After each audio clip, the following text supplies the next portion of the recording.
Bon. Alors pour commencer les amis, déjà, salut à tous en espérant que tout le monde se porte bien. On se retrouve, je suis content malgré tout de vous retrouver pour parler du match entre l'Olympique Lyonnais et le Toulouse Football Club. Et donc défaite, la deuxième de la saison pour l'OL, au terme d'un match qui, je le sais, laissera beaucoup, mais vraiment beaucoup de regrets. Parce que on l'a tous plus ou moins, je pense, anticipé, on l'avait tous plus ou moins pré-shot. On peut dire qu'on l'a vu venir à 10 km, à force de jouer avec le feu, à force de prendre des risques, eh bien, devait arriver ce qui arriva, ce qui est arrivé aujourd'hui. L'OL a perdu et l'OL paye l'addition. Parce que l'OL, trop souvent, et encore une fois aujourd'hui, l'Olympique Lyonnais a joué avant tout un match en mode gestion bac+3 comme je l'appelle. Et ouais, et à force de gérer, tu oublies de jouer, tu oublies le principal qui est de jouer quand tu as le ballon entre les pieds. Et quand tu ne fais rien du ballon, tu prends des risques. Et quand tu ne mènes que 1-0 et que tu ne tues pas le match, tu laisses à l'équipe d'en face l'espoir de revenir, non seulement, mais pire, une fois qu'elle est revenue, tu lui laisses l'espoir de te tuer. Et c'est exactement ce qu'il s'est produit.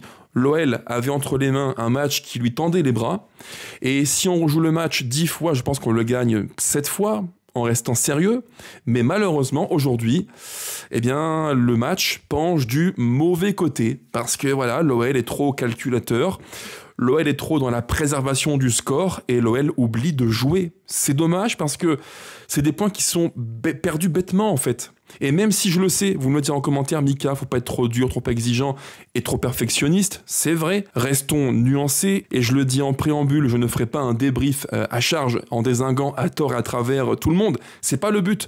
Je ne suis pas de ceux qui vont jeter le bébé et l'eau du bain en même temps, pas du tout. Mais par contre, ce qu'on peut dire, c'est que malgré le fait que l'OL soit dans un contexte entre guillemets low cost. Ça, on le sait tous, mais malgré ça, on a tous pris goût aux victoires et aux clean sheets.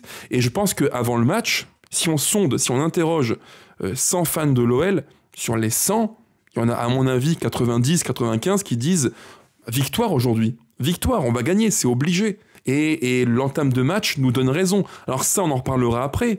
Mais vraiment, ça fait chier parce que c'est des points perdus bêtement. Et dans cette belle dynamique que l'OL a su créer, que le staff et le coach ont su créer, c'est un petit peu dommage de tout gâcher par des matchs que tu perds bêtement, quoi. C'est des points perdus bêtement. Défaite de l'OL et ça laisse un fichu goût amer dans la bouche. Tout ça, on en reparlera après ensemble. Première mi-temps, seconde mi-temps, top et flop. Mais avant de commencer, les gones, n'oubliez pas, s'il vous plaît, le petit pouce qui fait vraiment très plaisir. Ça prend une demi-seconde et en plus, c'est gratuit, ça ne coûte rien. Pensez aussi à me dire vos différents points de vue sur le match, vos tops, vos flops, ce qui pour vous est le plus regrettable dans ce match contre Toulouse. Et enfin, pensez à vous abonner, activer la cloche et booster en swipant dans l'espace commentaire vers la droite, à booster le contenu, ce qui aide largement à référencer et la vidéo et la chaîne. Merci à toutes et à tous les amis. Et j'y pense, je tiens aussi à vous le dire maintenant en face caméra, un immense merci, parce que sur chaque vidéo, j'ai, je crois, environ 100, 200 commentaires, et à chaque fois, je dis bien à chaque fois, je suis inondé de messages très positifs. Je pense à Hervé, je pense à Suzanne, je pense à Sonia, je pense à Jérôme, je pense à Daniel, je pense à PM, je pense à... Bref, il y a tellement Dani, Cheng, il y a Nico, que j'oublie aussi, il y a tellement de gens, Paradoxa, bref, Mike et d'autres que j'oublie. Il y a tellement de gens qui m'écrivent plein de messages ultra positifs, je voulais vous le dire face caméra. Merci pour tout ça, votre bienveillance et votre gentillesse. Ça me touche beaucoup. Et si on est quasiment, je crois, 14 000 dans mon souvenir sur la chaîne, c'est grâce à vous et votre fidélité. Donc merci pour tout ça à toutes et à tous les amis. C'est parti pour le match, l'histoire du match et donc la première mi-temps.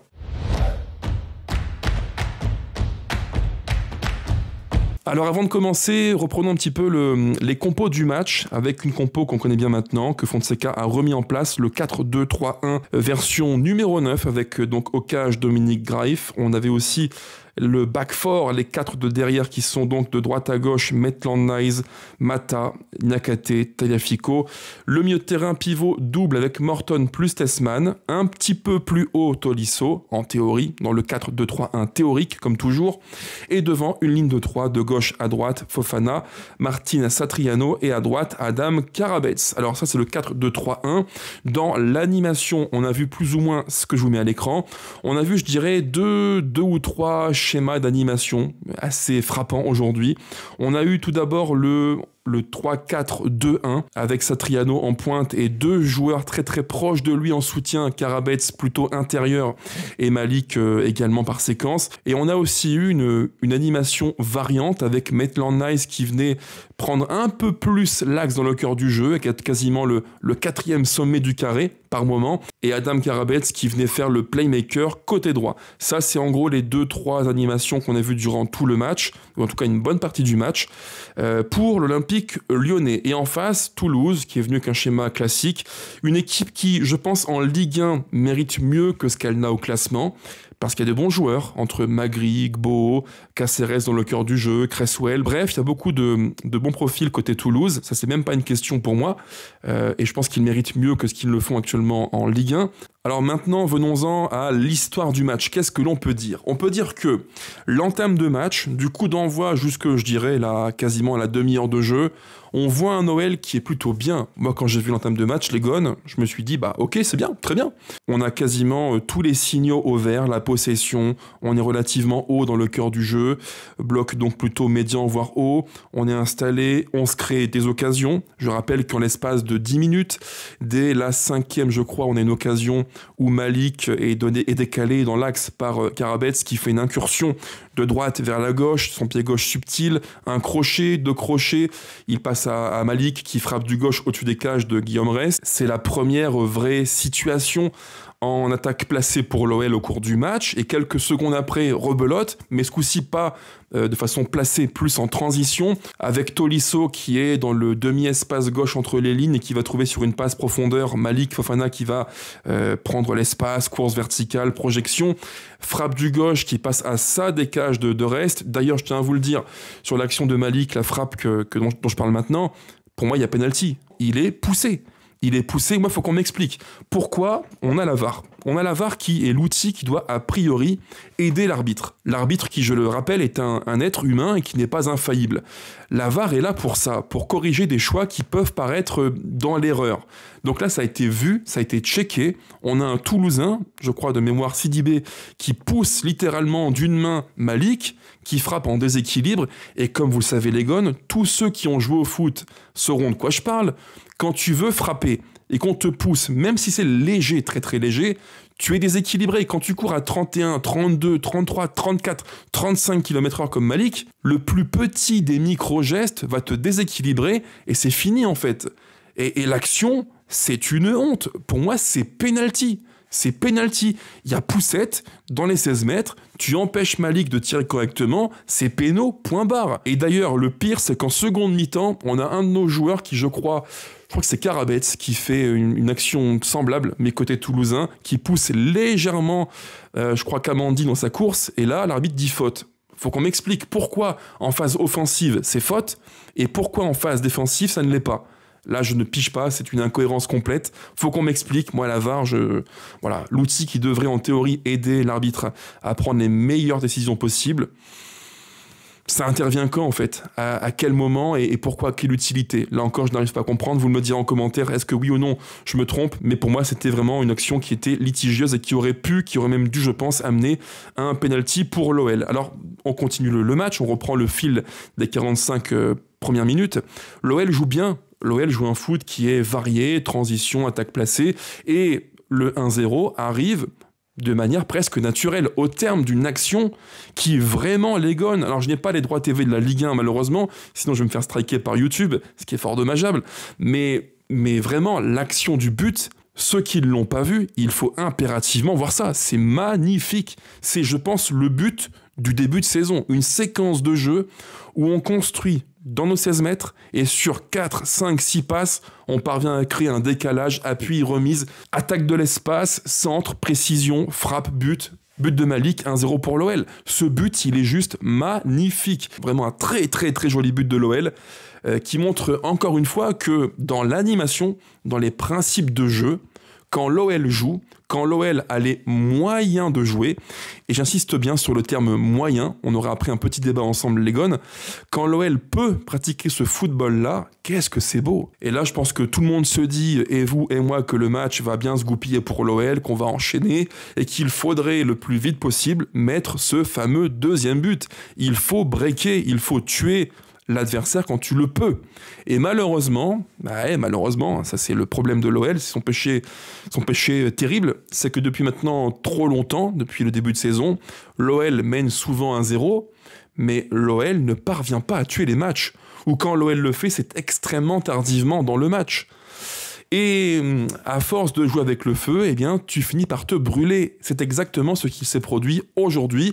Alors, durant une mi-temps, l'OL a été plutôt bon, intéressant, mais je dirais qu'à partir du 1-0, si vraiment on est lucide, dès qu'on met le but, l'heure de jeu restante, il s'est quasiment rien produit. Je répète, il ne s'est quasiment rien produit. Prenons 30 secondes les stats du match. À la mi-temps, l'OL a 68% de possession. C'est quand même énorme, c'est vraiment beaucoup. Mais en termes d'expected goals, on est à 0,83. C'est pas non plus foufou, quoi. C'est pas énorme. 3 grosses occasions, donc je pense qu'on compte celle de Malik, sa deuxième aussi, et son but. Je pense que c'est les 3 que recense ici SofaScore. Total des tirs 7. Et voilà. Donc on est devant, c'est vrai, mais c'est pas non plus une mi-temps que tu vas écraser ou tu vas asphyxier Toulouse. En fait, le 1-0 intervient et c'est même logique. L'OL devait mener au score. L'OL était au-dessus dans tous les compartiments du jeu, techniquement, tactiquement, collectivement, physiquement, bref, un OL qui dominait Toulouse. Mais dès que tu mets le 1-0, dans la foulée, c'est quasiment silence radio. Et ça, c'est le très très vilain défaut de l'OL qui s'est malheureusement confirmé en seconde mi-temps.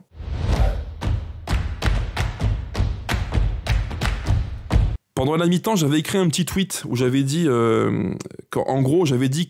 qu'il fallait saluer le travail de très très grande qualité, le coup de chapeau à Paulo Fonseca, parce qu'il a su, en des temps plus compliqués, créer un groupe dans lequel chacun suit à la lettre son plan de jeu. Et j'avais aussi souligné largement l'attitude sans ballon de Martín Satriano. Satriano, ce qu'il a fait durant une mi-temps, c'est vraiment symptomatique de ce que demande Fonseca. Mentalité, exemplarité, les courses, le volume de jeu, profondeur, pressing, je décroche, je viens aider, je défends.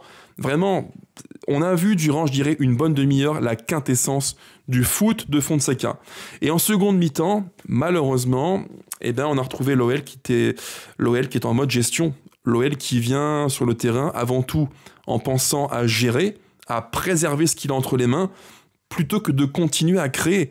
Et dans le foot, ça va très vite. Un match de foot, c'est 1h30, c'est vrai, ça paraît long, mais il y a tellement de moments du match qui font que le momentum bascule, et pas du bon côté.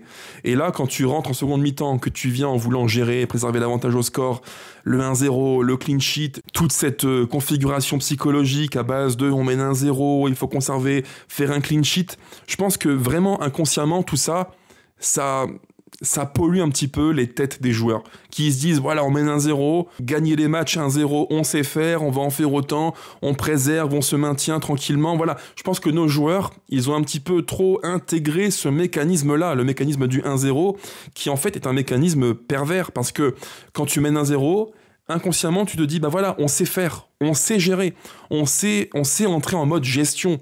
Et malheureusement, aujourd'hui, ça n'a pas suffi. Et même pire, ça a fait dérailler l'OL. Cette envie de gérer a fini par anesthésier le jeu de l'OL. Et ça, c'est le drame du match, en fait, les amis. C'est le gros problème. C'est que l'OL n'aurait pas dû faire ça. Et la question, et là encore, j'ai eu un grand débat avec Sidney Govou en commentaire sur Twitter. Sidney, que je salue, m'a dit, Mika, parler de fatigue physique aujourd'hui, donc on est courant octobre, début octobre, c'est une hérésie, c'est juste ridicule. Moi, je sais pas, les gars, honnêtement, vous me le direz en commentaire, mais physiquement, j'ai vu un OL fatigué. Moi, j'ai vu des joueurs, Tolisso, Morton, qui sont en dessous de ce qu'ils ont fait en début de saison. J'ai vu des mecs comme Malik, moins bien aussi, moins fringants. Je sais pas, je trouve que physiquement, on est moins bien. Visuellement, j'ai l'impression qu'il y a un petit peu deux dynamiques dans l'équipe. Il y a ceux qui sont en phase ascendante, Karabet, par exemple, Satriano qui était mieux aussi aujourd'hui, et il y a ceux qui sont en phase descendante. Et là, il y a 2-3 joueurs qui me paraissent physiquement nettement moins bien, mais vraiment. Et il y a un point qui traduit ce que je vous dis là, les gones, c'est le milieu de terrain. Depuis, je dirais, 2-3 matchs, le carré de Fonseca, qui a priori est le point fort de l'OL, le carré me paraît moins bien, notamment physiquement. Morton, il est moins bien. Il est moins dispo dans le jeu, il y a moins de différence par la passe, moins de volume de course, il est moins bien, mais Tolisso, Coco, c'est le baromètre de l'OL. Quand Tolisso, il est au top, l'OL est au top. Quand Tolisso a moins de volume et qu'il est techniquement moins précis, l'OL bégaye, l'OL tousse, l'OL patine. Et je trouve que dans le cœur du jeu, on est moins bien. Et si on prend la seconde mi-temps, c'est un petit peu ça en fait. Moi, j'ai eu le sentiment que l'OL maîtrisait moins bien techniquement le match et que l'histoire du match, au final, elle nous fuyait entre les mains. Parce que dans le cœur du jeu, il y avait moins d'emprise, moins de temps de possession. Et quand tu as le ballon, qu'est-ce que tu en fais? Pas grand-chose. C'est ça, moi, qui me pose plus question de l'Egon, c'est que je trouve que physiquement, on est moins bien. C'est mon point de vue. Peut-être que je me trompe, je n'ai pas accès aux données GPS et physiques du club et de l'OL. Si Fonseca fait un coaching aussi tardif, c'est que j'imagine que son staff et lui ont des données physiques que je n'ai pas, des données qui vont les rassurer sur ce que font les joueurs sur le terrain. Mais moi, en tout cas, visuellement, j'ai trouvé l'OL emprunté en seconde mi-temps, moins bien, moins fringant, moins dispo, moins de volume de jeu, moins de courses, moins d'efforts, moins bien. Et quand physiquement tu es moins bien que tu es un cran en dessous, c'est là où justement techniquement tu commences à faire des erreurs. Et en fait, si on prend le match sur le temps long du coup d'envoi à la fin du match, il y a plein de micro-instants où j'ai vu des pertes de balles stupides. Et en fait, au final, les gones, le 1 partout, je pense qu'il n'est pas illogique. Si on reprend ce fil du match, il y a eu des pertes de balles, je les ai relevées dans mon petit calepin. J'ai noté Tessman, Tolisso, Malik, Maitland-Niles, 1 fois, 2 fois, 3 fois. Il y a eu plein de petites pertes de balles, alors pas forcément très très méchantes, mais quand tu commences à perdre 1 fois, 2 fois, 3 fois, 4 fois, 5 fois des ballons, c'est qu'il y a un truc qui s'effrite, c'est que tu es moins bien et que tu as moins d'emprise sur le match. Et je pense que l'OL en mode gestion, aujourd'hui en tout cas, c'était pas volontaire. Je pense que l'OL a peut-être voulu gérer parce qu'il a manqué des ingrédients nécessaires pour gagner le match. Et je pense que l'ingrédient physique, c'était l'un de ceux-là. C'est Fonseca qui l'avait dit une fois en interview chez OL Play, un truc super intéressant. Il avait expliqué que lui, en tant que coach, et je pense qu'il a raison d'ailleurs, il avait dit que dans ses équipes, il aime bien à la fois gérer les temps forts, évidemment, et aussi les temps faibles. Et il disait que en temps faible, parfois, tu dois avoir la possession, mais une possession plutôt défensive. En gros, j'ai le ballon, je le conserve, je vais geler la possession durant peut-être 2-3 minutes. Et durant ce laps de temps-là, c'est le court instant où tu parviens à récupérer physiquement, à souffler un petit peu et faire cavaler l'équipe d'en face. Ça, je pense qu'il a raison. Et c'est un petit peu ce qu'on voit là, en fait, aujourd'hui. On voit un OL qui prend le temps, et je l'ai écrit sur mon petit calepin aussi, aux environs de la 66e minute de jeu, on a un OL qui va instaurer un temps de possession de 2-3 minutes, c'est très long. De droite à gauche, Tessman, Tolisso, Morton, Maitland-Niles, on change de côté, bref.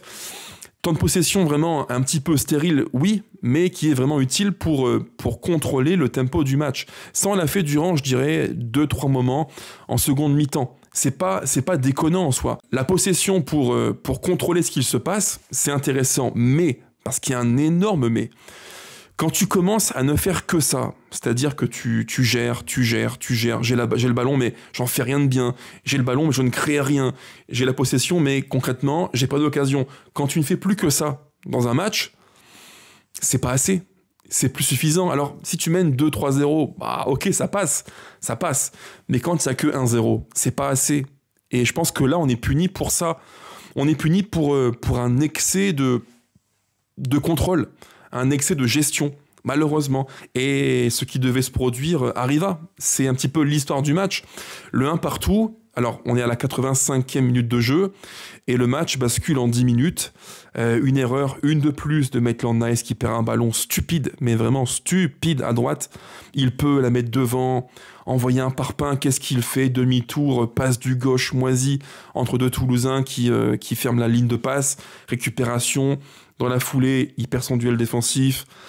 Et là, c'est le drame, un partout. Voilà, c'est terrible, c'est terrible. Certains ont dit hold up.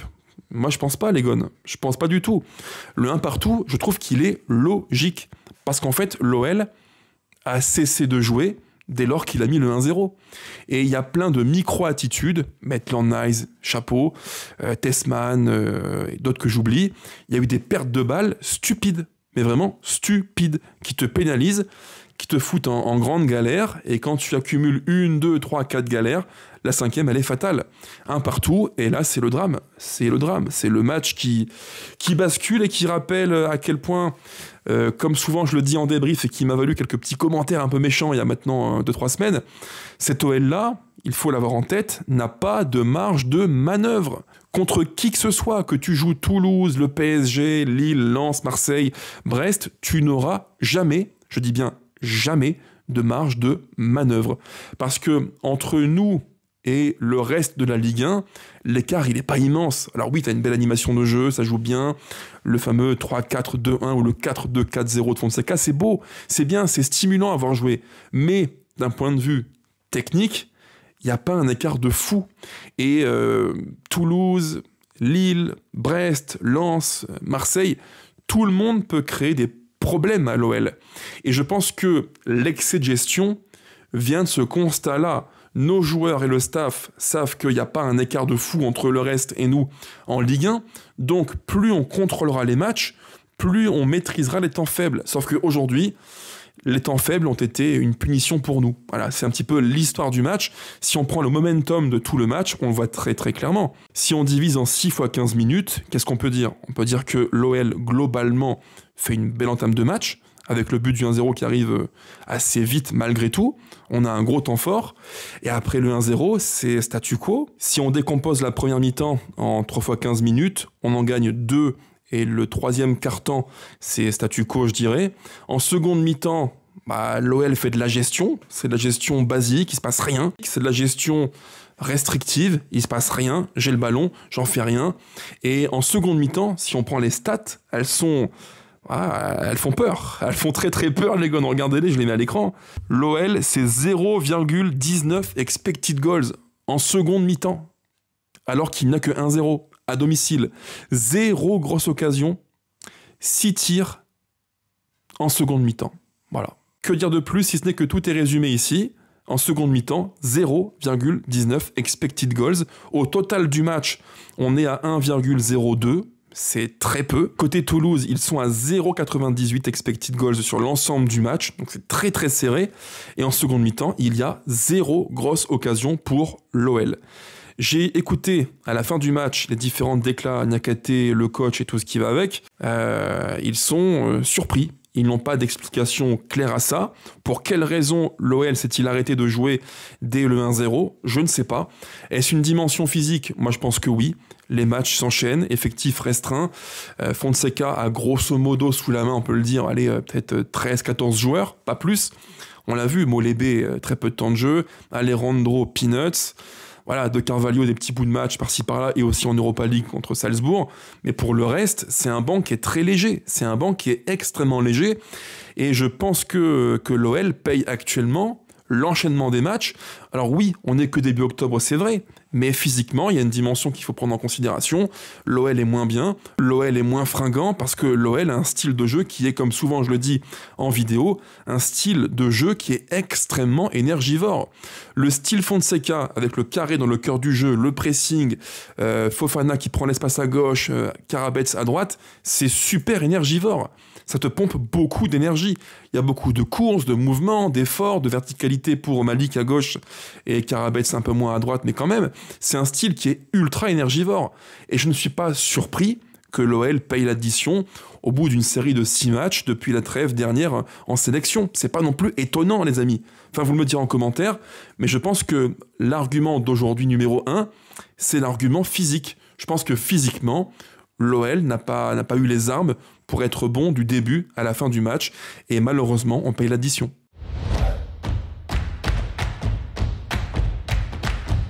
Alors rapidement, avant de nous quitter, les tops et les flops du match. On commence par le flop du match. Alors mon flop du match, il n'y a pas de suspense, roulement de tambour qui n'existe pas, c'est Hensley Maitland-Niles. Ah ouais, Hensley Maitland-Niles, les gars. Moi, je rends le tablier, j'abandonne. Parce que vraiment, c'est un joueur que je défends très souvent. Je dis que tactiquement, il est hyper utile. Il a un profil qui est liquide, tantôt latéral droit, piston droit, ailier droit. Numéro 6-8, c'est vraiment un joueur qui tactiquement, je dis bien tactiquement, est une plus-value dans l'animation de Fonseca. Mais, parce qu'il y a un mais qui est énorme, le foot, c'est à la fois du rapport au ballon, mais c'est aussi un rapport sans le ballon. Le foot, c'est ce que tu fais du ballon quand tu l'as entre les pieds, et ce que tu fais sans le ballon. Et autant avec ballon, c'est plutôt bien ce qu'il fait Hensley Maitland-Niles, mais sans ballon, c'est plus Hensley Maitland-Niles, c'est Hensley Maitland-naze. Mais vraiment très naze, à la limite de l'inacceptable. Franchement, les gars, reprenez le but du 1 partout de Toulouse, c'est pas possible, c'est plus possible en fait. Moi, je pige pas pourquoi ce joueur, en duel défensif, pourquoi il décroche comme ça? Pourquoi mentalement, il a des trous d'air qui sont aussi énormes? C'est pas des petites erreurs, là, c'est vraiment des erreurs qui sont énormes, perte de balle qui est meurtrière, plein axe, transition, but de Toulouse. À chaque match, à chaque fois, c'est pareil. On fait tout le temps les mêmes constats. C'est un joueur qui a entre les pieds des qualités qui pourrait, je dis bien qui pourrait faire de lui, s'il le voulait bien, un latéral droit de référence en Ligue 1. Top 3 easy. Mais sans ballon, qu'est-ce que c'est mauvais. C'est mauvais dans le 1 contre 1. Il est plus que friable. Et parfois, dans le domaine cognitif, il a des choix, mais qui sont flippants, en fait. Tu dis, mais qu'est-ce qui lui passe par la tête? C'est Dr. Jekyll et Mr. Hyde. Moi, franchement, je pige pas. Je ne pige pas comment un joueur peut être à ce point-là double face. Un coup, il est bien, un coup, il l'est plus.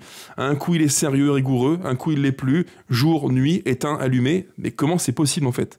Comment c'est possible qu'au plus haut niveau, tu aies autant de switch mentaux? Un coup, tu es bien, un coup, tu l'es plus. Un coup, tu es bon dans l'un contre un coup, tu l'es plus.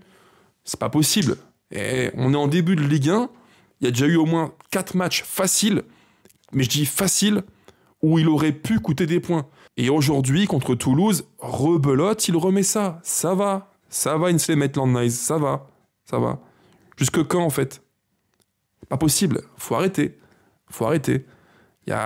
Quand un joueur te coûte autant de duels défensifs perdus, quand il te met autant en galère, faut réagir. Soit on le sanctionne sportivement, soit on trouve une animation différente sans lui, mais on se débrouille, quoi. Là, c'est pas possible. Contre Lille, je répète, il a été laissé pour mort par Fernandez Pardo, qui lui a tout fait. Un calvaire du début à la fin du match. Attitude défensive sans ballon déplorable. Et là, on recommence. Non, c'est bon. Donc, Maitland-Niles, c'est mon flop du match. Et si vraiment, les gars, je suis transparent avec vous, si je suis très très franc avec vous, les amis, pour tout vous dire, jusqu'à la 85e minute de jeu, le 1 partout, mon flop du match aurait dû être Tolisso.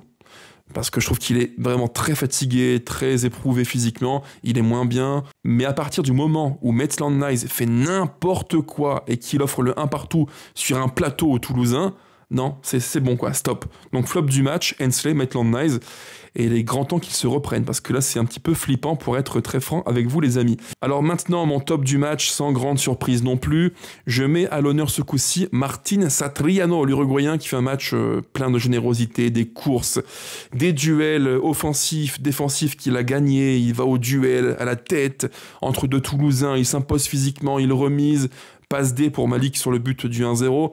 Franchement, Satriano, il fait un match complet. Et pour ne rien vous cacher, j'ai une petite affinité pour les numéros 9 typiquement sud-américains qui ont la grinta, qui ont la hargne, qui sont à la fois bons avec ballon et sans ballon. Lui, en tout cas, il a ce profil de jeu-là qui fera du bien à l'OL. On l'a vu parce qu'il n'est pas avare d'efforts, il court beaucoup, hyper généreux, des duels de la tête, du pied, il presse tout le temps, il vient combler les trous que laissent d'autres qui montent devant lui. Bref, c'est un joueur qui est hyper généreux et les mecs comme ça qui sont hyper généreux, on ne peut que les aimer. Voilà. Donc Satriano, c'est le top du match et ça me paraît plus que mérité. Voilà en gros, les gars, ce que je voulais vous dire, défaite de l'OL qui fait mal au crâne juste avant la trêve de 2 semaines en sélection. Je n'ai qu'une seule hâte, je n'attends qu'une seule chose, c'est que l'OL reprenne le chemin de la Ligue 1 le plus vite possible une trêve, c'est un peu long. Je ne suis pas un grand fan des matchs de sélection, c'est long. Pour moi, c'est très très long, mais bon, c'est comme ça, il faut s'y faire. Et on retrouvera l'OL avec grand plaisir pour la reprise dans 15 jours en Ligue 1. Sur ce, les gones, portez-vous bien, à bientôt. Allez l'OL plus que jamais. Salut!